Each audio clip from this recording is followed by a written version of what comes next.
How's it going, broskies? Welcome to World of Warcraft Hardcore, but with a twist. I can only wear gear that I've crafted myself. I'm also on self-found, which means no auction house, no player or quest handouts.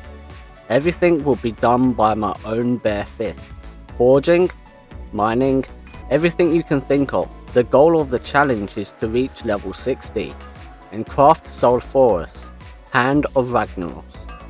By the way, this is my first time ever playing Hardcore WoW, so will I defeat Ragnaros? Or will Hardcore Classic WoW defeat me first?